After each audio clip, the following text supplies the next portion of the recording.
আসসালামু আলাইকুম, welcome back to my channel. আশা করি যে যেখান থেকে আমার ব্লগটি দেখছেন সবাই অনেক বেশি ভালো আছেন।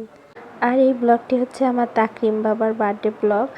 আসলে বিয়ের মধ্যেই ওর জন্মদিনটা পড়ছিল, আর তাড়াহুড়া ওইভাবে কিছুই করতে পারিনি। আর 2 দিন আগেই ছিল আসলে ওর জন্মদিনটা, বিয়ের অনুষ্ঠানের 2 দিন আগেই। আসলে এর জন্যই ওইভাবে কোনো কিছুই করতে পারিনি যেভাবে চাইছিলাম আসলে। তারপর আসলে যেটুকু সম্ভব হয়েছে মানে সেইটুকুই আমার তরফ থেকে করার চেষ্টা করছিলাম। এই গরুর মাংস রান্না করছি, তারপরে ওই যে পুডিংটা দেখলেন পুডিং করছিলাম। আর এই তো এইখানে গরুর মাংস ধুয়ে এখন রান্না বসায় দিচ্ছি। আসলে বাচ্চা কাচ্চা নিয়ে এসব কাজ একটু কষ্ট হয়ে যায়, যেভাবে মন চায় আসলে ওভাবে হয় না। আর এই তো এখানে গরুর মাংসটা সব মশলা দিয়ে বসায় দেওয়া হয়েছে রান্নায়। আর মাংসটা নাকি অনেক মজা হয়েছিল, সবাই খেয়ে তাই বলছিল। আর এখানে প্রায় 3-4 কেজি মাংস ছিল। বাসায় আবার সবাই খাওয়া দাওয়া করছিল। আর এই তো পায়েস রান্না করছিলাম। আর এটা হচ্ছে আমার বাবার কেক জন্মদিনের। আর এই তো সব কিছু নিয়ে আমি আবার এই বাসাতে আসছিলাম, মানে আমার শ্বশুর বাড়িতে আসছিলাম, ওইখানটা হয়েছিল জন্মদিন। আর এই তো পায়েস, তারপরে পুডিং, কেক। আর এই তো বাবা তাড়াহুড়োর মধ্যে এইভাবে বসে গেছে কেক কাটতে। অনেক মানুষ ছিল আসলে। আলহামদুলিল্লাহ, দেখতে দেখতে আমার বাবাটার 1 বছর কমপ্লিট হয়ে গেল।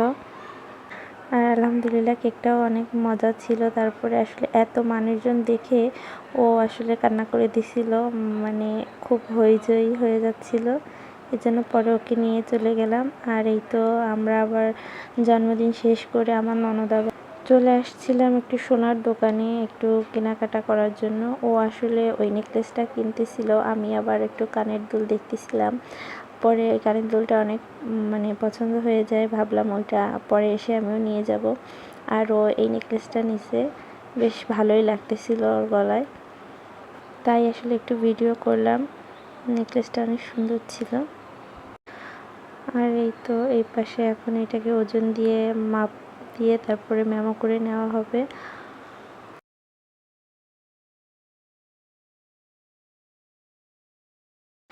আর এই যে আমি একটু কানের দুল দেখতেছিলাম, এই কানের দুলটা আমার অনেক ভালো লাগছে, তা বলে আসছি যে আমি এটা নিব কিছুদিন পরে,